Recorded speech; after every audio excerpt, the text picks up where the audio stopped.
Karena Jember ini hari ini kalau dari kacamata investor, Ya. itu kita ini terisolir.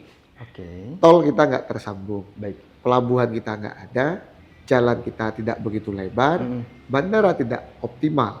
Oke. Sehingga bagi kacamata investor, Jember ini terisolir dan sudah ada komitmen, insya Allah ke depan Bandara Jember akan dihidupkan secara optimal dan juga Bandara Jember akan ada penerbangan Jember Bali. Karena flight Jember Bali ini kita pilih karena Bali ini adalah gerbang masuk dunia di Indonesia selain Jakarta. Betul. In the long term itu adalah lewat jalur pendidikan untuk mengatasi kemiskinan. Maka kami siapkan beberapa terobosan-terobosan.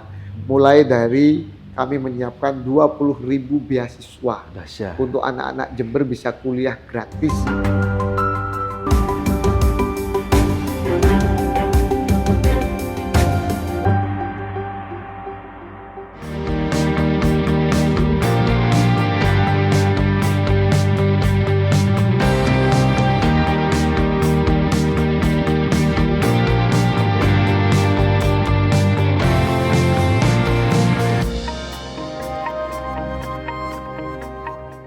Assalamualaikum warahmatullahi wabarakatuh. Salam sejahtera bagi kita semua. Salam Om Swastiastu, Namo Buddhaya, salam kebajikan. Jumpa lagi bersama saya, Randy Nikoramanda, manajer Tribun Jatim Timur.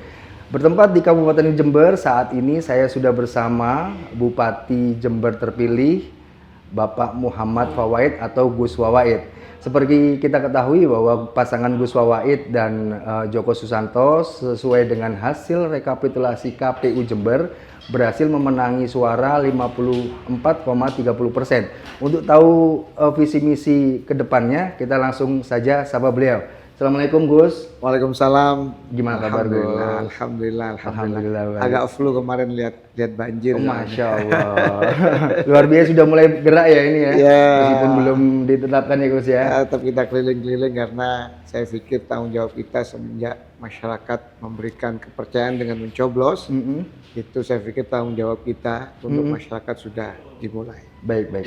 Seperti kita ketahui bahwa dalam Pilkada Jember 2024 lalu, Gus Wawaid didukung oleh 15 partai politik.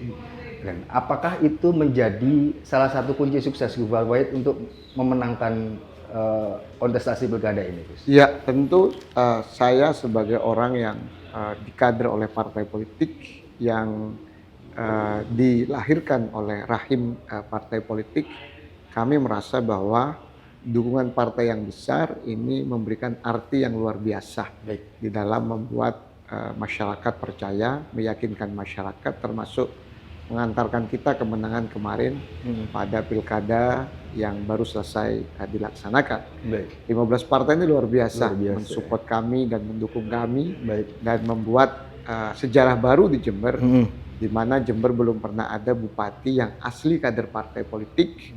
Baru hari ini ada kader partai politik diberi amanah oleh masyarakat Jember, dipercaya oleh masyarakat Jember untuk menjadi bupati Kabupaten Jember.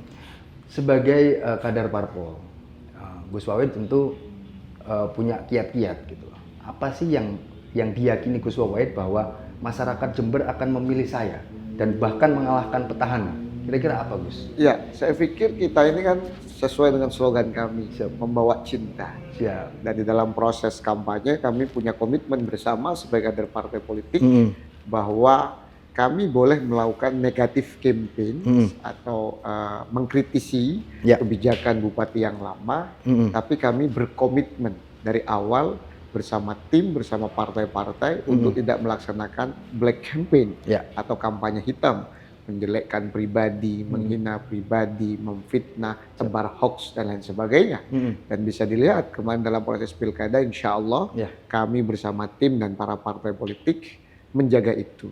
Dan akhirnya bahasanya beberapa orang-orang hari ini di Jember, cinta mengalahkan kebencian. Masya Allah. Karena kita ingin membuat budaya baru sebagai kader partai politik dalam kontestasi politik apapun itu, termasuk pilkada. Kita harus menebar cinta, kita harus menebar gagasan, tidak menebar hoax, apalagi fitnah atau cacian, dan itu juga diatur kan dalam undang-undang kita. Negatif campaign itu boleh, black campaign yang nggak boleh. Baik.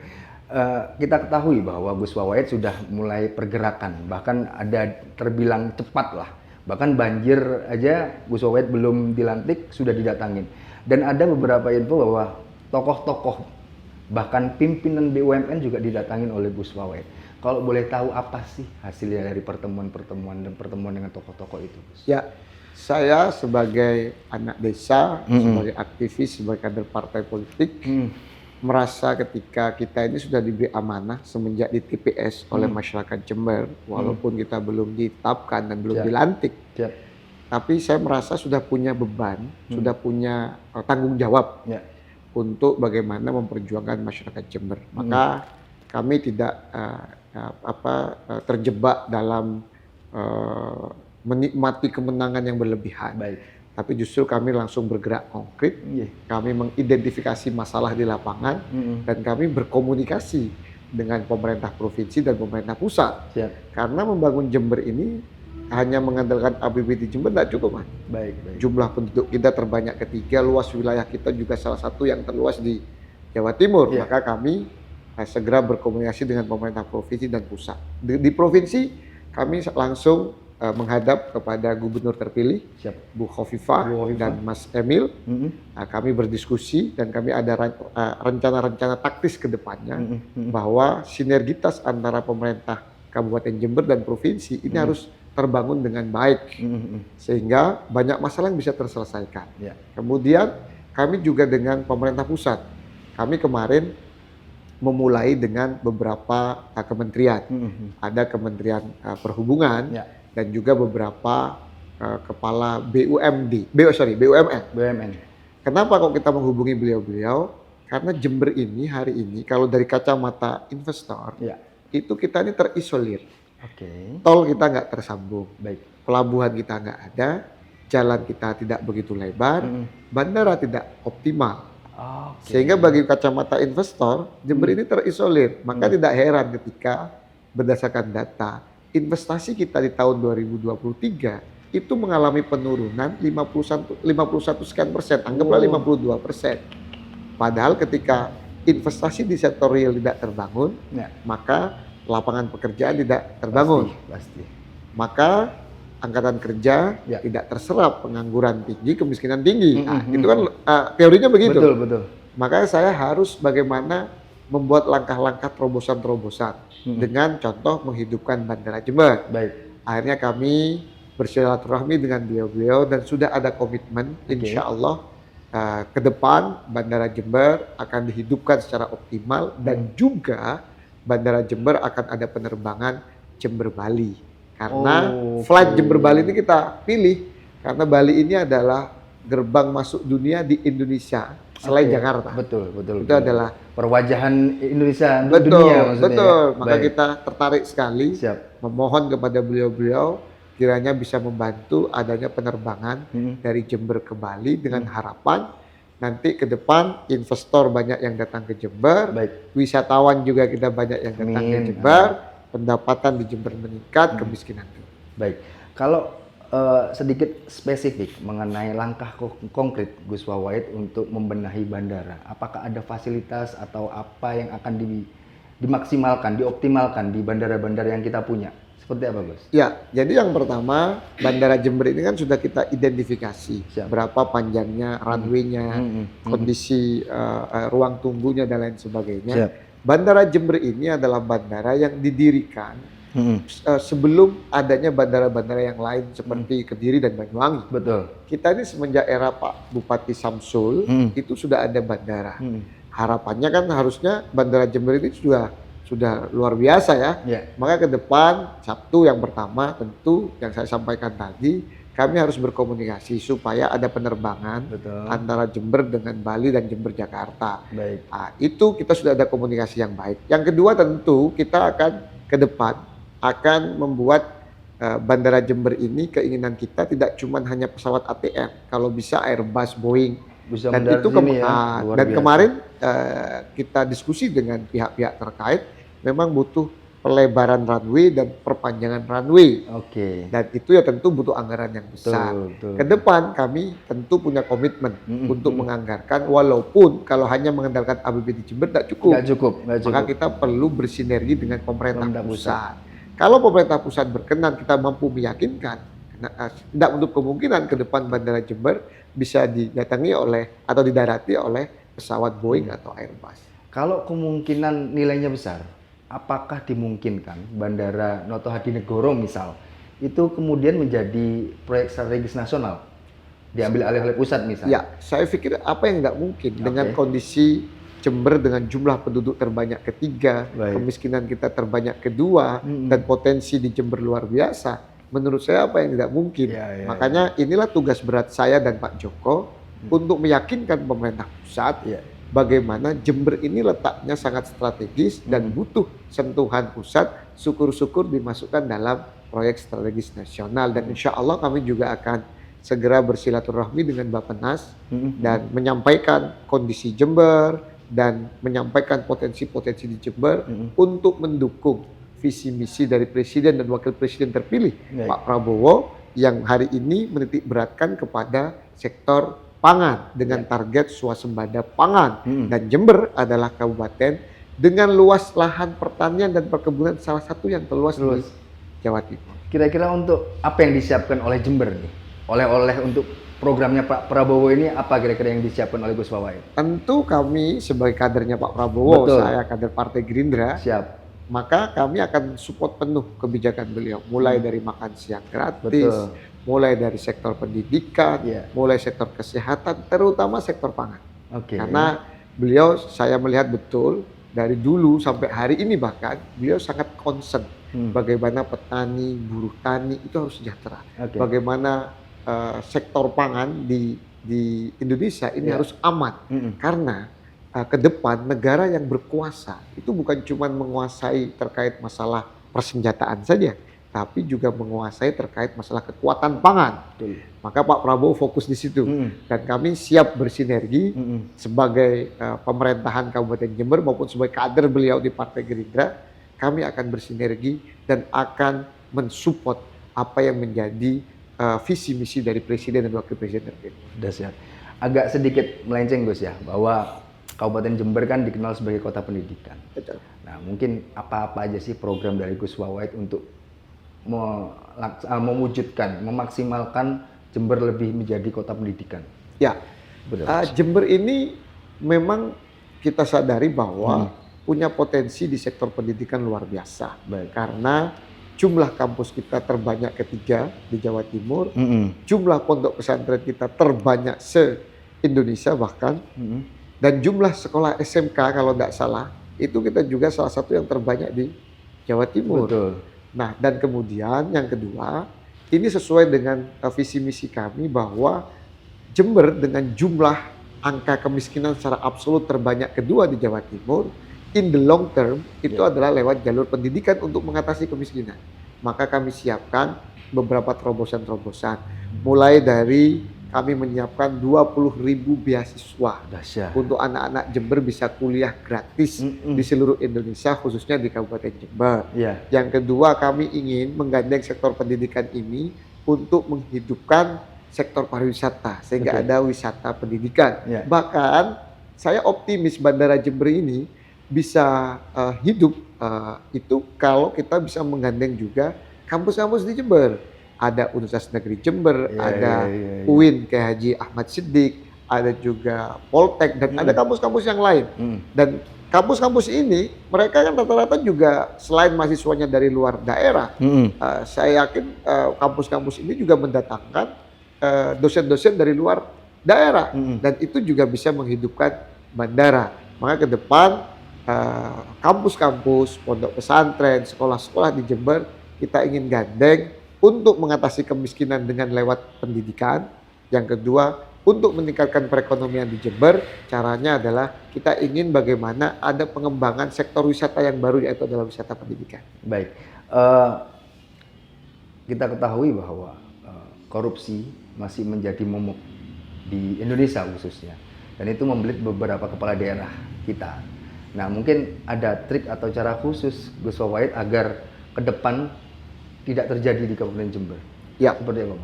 Jadi seperti yang kami waktu kemarin sampaikan di dalam debat kedua atau ketiga, Iya. bahwa saya ingat katanya Bang Napi, Baik. kejahatan tidak karena ada niat, Iya. tapi karena ada kesempatan. Kesempatan.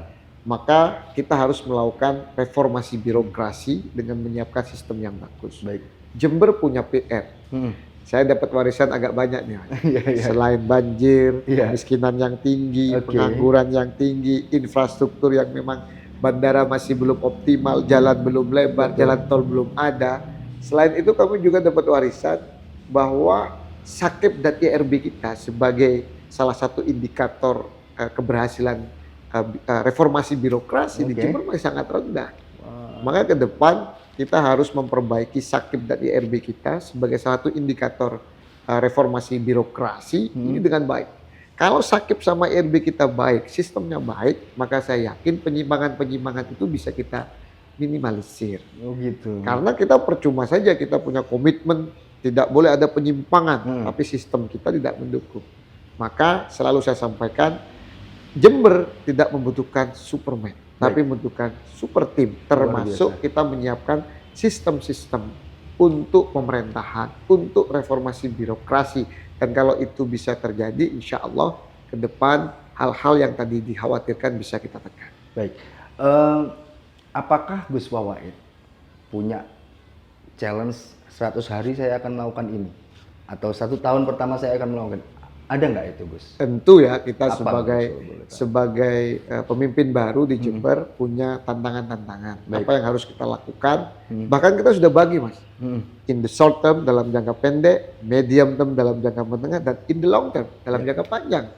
Nah, dalam jangka pendek tentu, contoh, saya ini kader Pak Prabowo. Yang Pak Prabowo itu selain di petani sama buruh tani dan nelayan, beliau itu juga concern terhadap pasar tradisional.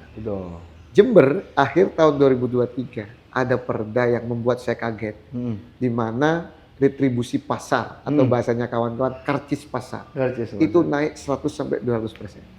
Maka saya pastikan ketika kami nanti dilantik, hal yang pertama saya lakukan, kami akan mengajukan revisi perda atau kami mengeluarkan perbu baru untuk menurunkan retribusi pasar.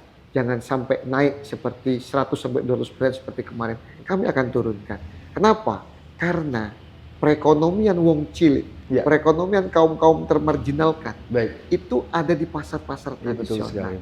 Dan pemerintah harus hadir melindungi pasar-pasar dan pedagang tradisional. Salah satunya adalah dari retribusi pasar. Tidak boleh kita menaikkan seenaknya sendiri tanpa harus ada perbaikan pasar. Karena 4-5 tahun ini ada PR lagi nih saya.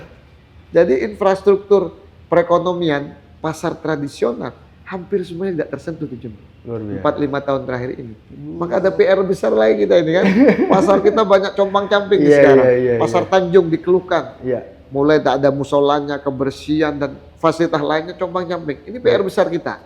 Maka langkah pertama kali yang akan saya lakukan adalah merevisi perda atau mengeluarkan perbu baru untuk menurunkan retribusi pasar yang naik 100-200%. Kasihan mereka pedagang-pedagang kecil. Perhatian pemerintah memang harus hadir di sana, Gus ya. Baik, terakhir Gus, kami memohon biodata Gus Wawait sembari diceritakan mulai dari sekolah, kuliah, mulai meniti karir hingga sampai terjun ke dunia politik.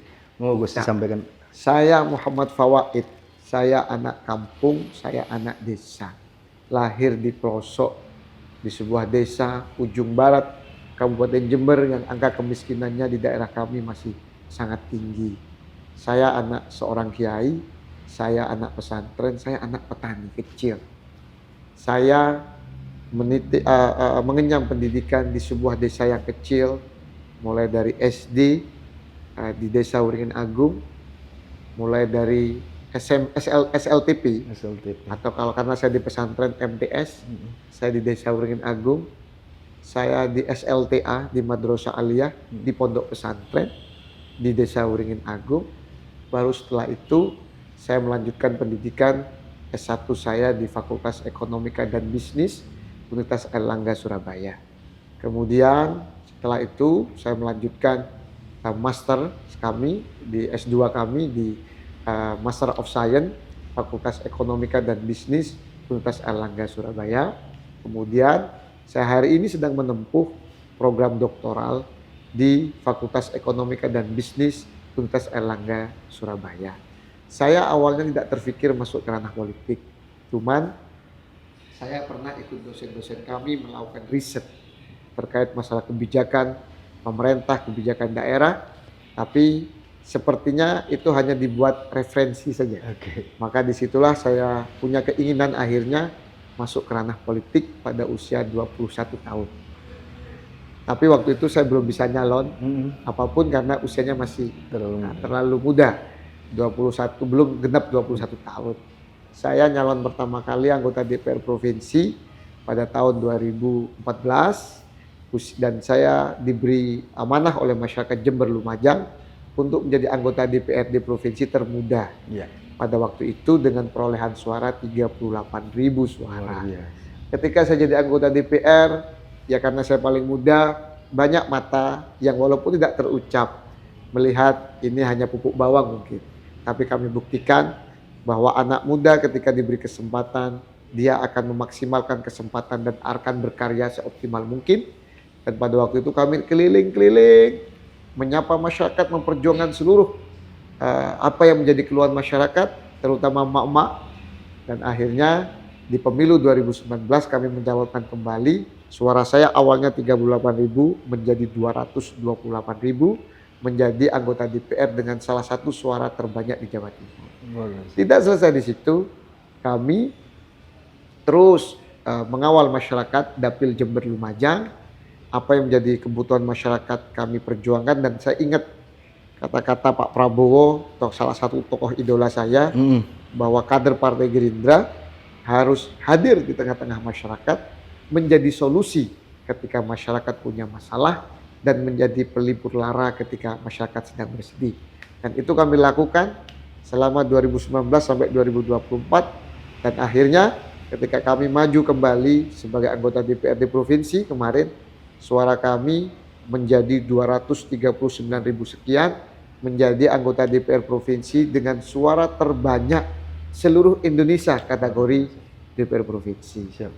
Dari situ saya anggota biasa DPR sudah, ketua komisi sudah, ketua fraksi sudah. Harusnya hari ini saya menjadi pimpinan DPRD Provinsi Jawa Timur. Tapi saya lepaskan begitu saja. Ada dua alasan. Yang pertama adalah perintah partai. Perintah partai itu pun saya amini. Kenapa?